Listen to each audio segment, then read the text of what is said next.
Hello students, आप सब कैसे हैं। आई होप दैट आप सब अच्छे होंगे, अच्छे से पढ़ाई कर रहे होंगे और प्रॉपर नोट्स बना रहे होंगे। ठीक है, प्रीवियस लेक्चर में डिस्कस कर रहा था इलेक्ट्रिक चार्जेस की, इलेक्ट्रिक चार्ज का कंसेप्ट कैसे आया, कैसे ये डिस्कवर किया गया था इलेक्ट्रिक चार्ज।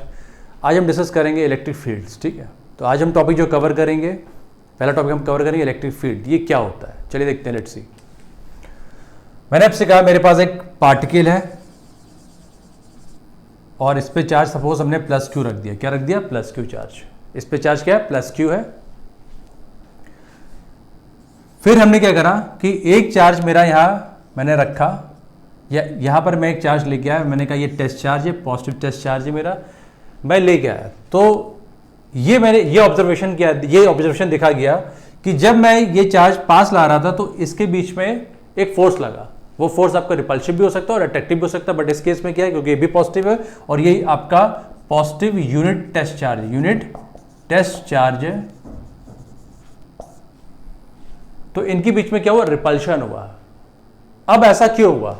हमने कहा कि इनके बीच में एक फोर्स लगा और वो फोर्स ऐसा नहीं कि मैंने इसको टच कराया तो फोर्स लगा। जैसे ही मैं इस चार्ज को आगे बढ़ा रहा था तो मेरे को क्या लगा? एक फोर्स फील हुआ या फोर्स दिखा, ये ऑब्जर्व करा गया। तो हमने कहा कि फोर्स विदाउट कांटेक्ट, मतलब कांटेक्ट नहीं था बट फिर भी फोर्स लग रहा है। ऐसा क्यों? तो फिर ये देखा गया कि अगर मेरे पास कोई चार्ज है, मेरा क्या ये चार्ज है, इस चार्ज के सराउंडिंग में इसकी एक अपनी इलेक्ट्रिक फील्ड होगी। उसका नाम क्या दिया गया? Electric field. अगर यहां पर हम चार्ज लेके आ रहे थे, इनके बीच में फोर्स लग रहा था, वो फोर्स यहां पर क्या है? रिपल्सिव फोर्स है। ऐसा क्यों हुआ? हमने ही फिर ये डिसाइड करा, ये डिस्कवर किया गया कि इस चार्ज का एक अपना एक इलेक्ट्रिक फील्ड है, एक अपनी किसकी इलेक्ट्रिक फील्ड की रेंज है। जब उस फील्ड की रेंज में आप इस चार्ज को लेके आएंगे तो इस पर क्या लगेगा? फोर्स लगेगा, और फोर्स आपका अट्रैक्टिव हो सकता है और रिपल्सिव हो सकता है। ठीक है, तो यहां से हमने ये कंक्लूजन निकाला कि कोई भी अगर आपका चार्ज, कोई भी आपका ऑब्जेक्ट चार्ज है, ठीक है, या कोई भी पार्टिकल मेरा चार्ज है, तो उसके सराउंडिंग में उसकी अपनी खुद की एक इलेक्ट्रिक फील्ड क्रिएट होती है, उसकी एक अपनी रेंज होती है। अगर उस रेंज में आप कोई भी चार्ज पार्टिकल लेके आते हैं, अनदर चार्ज पार्टिकल लेके आते हैं, तो उसमें अट्रैक्शन भी हो सकता है, उसमें एक फोर्स लगेगा, वो अट्रैक्शन भी हो सकता है और अट्रैक्टिव हो सकता है और रिपल्सिव भी हो सकता है। तो यहां से हमने ये कंक्लूजन निकाला कि इस चार्ज की एक अपनी इलेक्ट्रिक फील्ड होगी। तो सपोज जैसे मैंने हल्का सा एक ड्रॉ करा भी, ये इस तरह से, अभी हम सब देखेंगे, ठीक है ना। तो जैसे हमने कहा कि जैसे ये इस रेंज में आएगा तो यहां पर क्या एक लगा? एक फोर्स लगा। क्या लगा? Force without contact. तो ये मेरा आपका चार्ज पार्टिकल भी हो सकता है, मेरा ऑब्जेक्ट भी हो सकता है। अगर मैं ऑब्जेक्ट की बात करूं, सपोज ये मेरा ऑब्जेक्ट है, ठीक है, इसमें चार्ज डिस्ट्रीब्यूटेड इस तरह से है, इस तरह से चार्ज डिस्ट्रीब्यूटेड है। तो अगर मैं कोई भी अगर चार्ज पार्टिकल इस पे लेके आ रहा हूं, एक कोई भी पॉजिटिव चार्ज लेके आ रहा हूं, तो इसके बीच में एक फोर्स लगेगा और वो फोर्स अट्रैक्टिव हो सकता है, रिपल्सिव हो सकता है। यानी कि मैंने कहा इस चार्ज ऑब्जेक्ट के सराउंडिंग में इसकी अपनी एक इलेक्ट्रिक फील्ड है जो कि इस चार्ज को आने से रोक रही है। ठीक है ना। तो हमने क्या करा कि अब हमारा पॉइंट ये है कि इलेक्ट्रिक फील्ड एक ऐसा रीजन है जहां पर हम अगर कोई दूसरा चार्ज लेके आते हैं तो हम उसके इलेक्ट्रिकल इफेक्ट्स को देख सकते हैं, उसके इलेक्ट्रिकल इफेक्ट्स को ऑब्जर्व कर सकते हैं, इस चार्ज के इलेक्ट्रिकल इफेक्ट्स को ऑब्जर्व कर सकते हैं। बिकॉज इस चार्ज से क्या हो रहा है, इस चार्ज से क्या हो रहा है, इसकी इलेक्ट्रिक फील्ड है, एसोसिएटेड है। तो उस इलेक्ट्रिक फील्ड में अगर हम कोई चार्ज लेके आते हैं तो हमारा उसमें एक फोर्स लगता है, force without contact, and that force could be your attractive as well as repulsive. ठीक है, तो यहां से हमने जनरेट करा कंसेप्ट, यहां से कंक्लूजन निकल के आया कंसेप्ट ऑफ इलेक्ट्रिक फील्ड कि अगर कोई चार्ज है उसके सराउंडिंग में एक उसकी एक अपनी इलेक्ट्रिक फील्ड होगी। या मैं ये बोल सकता हूं कि अगर कोई भी चार्ज है या मेरा कोई ऑब्जेक्ट है या मेरा कोई चार्ज डिस्ट्रीब्यूशन है तो उससे एसोसिएटेड उसकी अपनी एक यूनिक इलेक्ट्रिक फील्ड होगी। ठीक है ना, ये चीज ध्यान रखिएगा। तो अब हमने कहा, सपोज मेरा ये है क्वेश्चन आपसे कि सपोज ये चार्ज है, ये पार्टिकल है, उस पर चार्ज क्या प्लस क्यू है। तो मैंने कहा कि इसकी अपनी इलेक्ट्रिक फील्ड होगी। ये क्या होगी? अपनी इलेक्ट्रिक फील्ड होगी लाइक दिस। ठीक है, मैंने कहा कि इस पॉइंट पे इलेक्ट्रिक फील्ड का डायरेक्शन क्या होगा। मैंने कहा कि ये मेरा एक चार्ज है, मैंने कहा इस पॉइंट पे मेरा इलेक्ट्रिक फील्ड का डायरेक्शन क्या होगा। तो जब भी अगर मेरे पास पॉजिटिव चार्ज है तो इलेक्ट्रिक फील्ड हमेशा इससे बाहर की तरफ जाएगी, इलेक्ट्रिक फील्ड हमेशा इससे बाहर की तरफ जाएगी और इलेक्ट्रिक फील्ड मेरा एक वेक्टर क्वांटिटी होता है, इसलिए आपको डायरेक्शन बहुत ध्यान में रखना है, डायरेक्शन आपको लेके हमेशा चलना पड़ेगा। अब मैंने आपसे कहा कि यहाँ पर इलेक्ट्रिक फील्ड का डायरेक्शन क्या होगा, तो मैंने कहा इट इज़ आउटवर्ड, यानी कि अगर पॉजिटिव चार्ज है तो इलेक्ट्रिक फील्ड हमेशा बाहर की तरफ जाएगी, ठीक है। अगर सपोज मेरा नेगेटिव चार्ज होता, तब अगर मैं पूछता इस पॉइंट में इलेक्ट्रिक फील्ड का डायरेक्शन क्या होगा, इलेक्ट्रिक फील्ड किस तरफ होगी, तो इनवर्ड। क्या होगी, इनवर्ड, इनवर्ड इलेक्ट्रिक फील्ड क्या होगी, यहाँ इनवर्ड। अगर आपका क्या है, नेगेटिव चार्ज है, अगर पॉजिटिव चार्ज है तो यहाँ इलेक्ट्रिक फील्ड क्या होगी, आउटवर्ड होगी। क्या होगी, बाहर की तरफ होगी, रेडियली आउटवर्ड, ठीक है ना।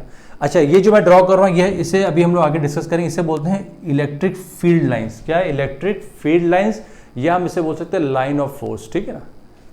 तो यहाँ तक हमने कंक्लूजन, यहाँ तक हमने डिस्कस कर लिया कि अगर मेरा नेगेटिव है तो यहाँ पर इलेक्ट्रिक फील्ड का डायरेक्शन इनवर्ड होता है, अगर पॉजिटिव है तो आउटवर्ड होता है। ये हमने बात करी इलेक्ट्रिक फील्ड के बारे में, ठीक है। अच्छा, अब मैं आपसे पूछता हूँ कि इस पॉइंट पे इलेक्ट्रिक फील्ड कितनी होगी, कितनी मतलब उस इलेक्ट्रिक फील्ड का मैग्नीट्यूड कितना होगा। अब मैंने आपसे कहा कि यहाँ पर इलेक्ट्रिक फील्ड का मैग्नीट्यूड कितना होगा, मैंने कहा यहाँ कितना होगा, तो how to find its magnitude. तब हमने क्या करा, हमने एक टर्म डिफाइन करा, इंटेंसिटी ऑफ इलेक्ट्रिक फील्ड। हमने क्या करा, intensity of electric field at this point, या एट दिस पॉइंट, या एट दिस पॉइंट, ठीक है ना। तो अब हमने यहाँ पर एक डिफिनेशन डिफाइन करी इंटेंसिटी ऑफ इलेक्ट्रिक फील्ड। तो हमने ये कहा it is defined as the मतलब intensity of electric field is defined as the force on a unit positive test charge. मैंने आपसे कहा कि intensity of electric field is defined as the force on a unit positive test charge. तो यानी कि मैंने यहां से एक डिफिनेशन लिखी, इलेक्ट्रिक फील्ड, चलिए मैं यहां लिख देता हूं। तो मैंने आपसे कहा कि यहां मैंने एक टर्म डिफाइन करा, intensity of electric field, intensity of electric field, intensity of electric field. Electric field का सिंबल होता है E, ये वेक्टर क्वांटिटी है। तो जब भी ये ध्यान रखें कि जो भी मेरे वेक्टर क्वांटिटीज होती हैं उसको हमें बहुत ध्यान रखना पड़ता है, क्योंकि हमें जैसे हमारा फोर्स है वो भी क्या मेरा क्या है, वेक्टर क्वांटिटी है। तो जब भी हम फोर्स की बात करेंगे तो मैग्नीट्यूड की बात तो करेंगे एज वेल हम उसकी डायरेक्शन की बात करेंगे जब भी हम क्वेश्चन सॉल्व करेंगे आगे, ठीक है ना। जैसे इलेक्ट्रिक फील्ड मेरा वेक्टर क्वांटिटी, हम जब भी अब आगे बात करेंगे सवालों में तो हमें इसका डायरेक्शन कंसिडरेशन में लेना पड़ेगा, नहीं तो आपका सवाल गलत हो सकता है, ठीक है। तो अभी हमने यहाँ टर्म एक डिफाइन करा, इलेक्ट्रिक फील्ड इंटेंसिटी, इसका सिंबल होता है E, ये वेक्टर क्वांटिटी होता है। तो मैंने कहा it is defined as the force on a unit positive test charge, unit positive test charge. यानी कि इसका अगर मैं मैथमेटिकल एक्सप्रेशन लिखूं तो लाइक दिस, ये इलेक्ट्रिक फील्ड हो गया, लिमिट लिखी Q नॉट टेंडिंग टू 0, ये मेरा डिफिनेशन आया इलेक्ट्रिक फील्ड इंटेंसिटी बोलिए या इंटेंसिटी ऑफ इलेक्ट्रिक फील्ड। यानी कि यहां पर इलेक्ट्रिक फील्ड इंटेंसिटी कितनी होगी, यहां कितनी होगी, यहां कितनी होगी, यहां कितनी होगी, यहां कितनी होगी, ठीक है। कहीं भी पॉइंट आप ले सकते हैं। हमने कहा कि यहां कितनी होगी, सपोज यहां कितनी होगी, ठीक है ना। तो यहां से हमने एक मैथमेटिकल एक्सप्रेशन डिराइव लिखा यहाँ पर कि इलेक्ट्रिक फील्ड इंटेंसिटी या intensity of electric field is equal to limit Q not tending to 0 F force on a unit positive test charge, ठीक है। अच्छा, मैंने ये क्यों लिखा, क्योंकि मैंने कहा ये जो मेरा टेस्ट चार्ज है, मेरा Q नॉट क्या है, टेस्ट चार्ज है। Q नॉट क्या मेरा टेस्ट चार्ज है, कि जो कि बहुत ही स्मॉल है, जो कि वेरी वेरी स्मॉल है। ये टेस्ट चार्ज के टेंडिंग टू 0 मतलब ये बहुत ज्यादा स्मॉल है, वेरी वेरी स्मॉल। और इस टेस्ट चार्ज की अपनी कोई इलेक्ट्रिक फील्ड नहीं होती।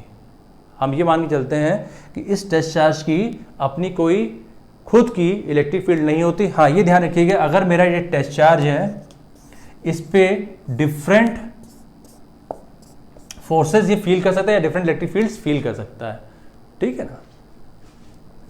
तो यहां तक क्लियर हो गया। मैंने कहा कि ये हमारा एक डेफिनेशन आया, इसका मैथमेटिकल एक्सप्रेशन है, और मैंने कहा यूनिट पॉजिटिव टेस्ट चार्ज बहुत छोटा चार्ज होता है, दैट इज टेंडिंग टू 0। तो ये मेरा इलेक्ट्रिक फील्ड इंटेंसिटी आ गई। अच्छा, एक चीज ये ध्यान रखिएगा, अगर आपसे कोई पूछता है what is the direction of this electric field intensity, तो जो डायरेक्शन फोर्स का होगा वही डायरेक्शन इलेक्ट्रिक फील्ड इंटेंसिटी का होगा। जैसे फॉर एग्जांपल मैंने आपसे कहा मेरे पास एक चार्ज ऑब्जेक्ट, ये मेरे पास क्या है, एक चार्ज ऑब्जेक्ट है, यूनिफॉर्मली डिस्ट्रीब्यूटेड चार्ज ऑब्जेक्ट है। मैंने कहा कि इस पॉइंट पे इलेक्ट्रिक फील्ड का डायरेक्शन क्या होगा, तो देख लीजिए आप इस पॉइंट पे क्या रख लीजिए, एक टेस्ट चार्ज रख दी, क्या रख दी, एक टेस्ट चार्ज रख दी, यूनिट पॉजिटिव चार्ज, क्योंकि मैंने आपसे कहा था कि यूनिट पॉजिटिव चार्ज की अपनी खुद की कोई इलेक्ट्रिक फील्ड नहीं होती, तो इनके बीच में क्या होगा, इस तरह से होगा, क्योंकि इनके बीच में रिपल्शन और रिपल्सिव फोर्स लग रहा है, यानी फोर्स क्या बाहर की तरफ जा रहा है, ठीक है ना। तो ये डायरेक्शन क्या होगा, फोर्स क्या होगा, और यही डायरेक्शन क्या होगा, इलेक्ट्रिक फील्ड का होगा। यही डायरेक्शन क्या होगा, इलेक्ट्रिक फील्ड का होगा। यानी कि अगर पॉजिटिव है तो यहां डायरेक्शन इलेक्ट्रिक फील्ड का बाहर की तरफ होगा, क्योंकि डायरेक्शन ऑफ फोर्स भी क्या है, बाहर की तरफ है। तो जो डायरेक्शन फोर्स का होगा वही डायरेक्शन मेरा क्या होगा, इलेक्ट्रिक फील्ड का होगा। ये चीज ध्यान रखिएगा। अगर आप कहीं आपको कोई क्वेश्चन देता है, अगर आप नहीं फाइंड आउट कर पा रहे तो उस पॉइंट पर आप एक टेस्ट चार्ज रखिए, तो आपको डायरेक्शन ऑफ इलेक्ट्रिक फील्ड भी पता चल जाएगा, ठीक है ना। तो ये सारा मेरा कोर्स था इंटेंसिटी ऑफ इलेक्ट्रिक फील्ड। अब हम डिस्कस करते हैं properties of electric field intensity.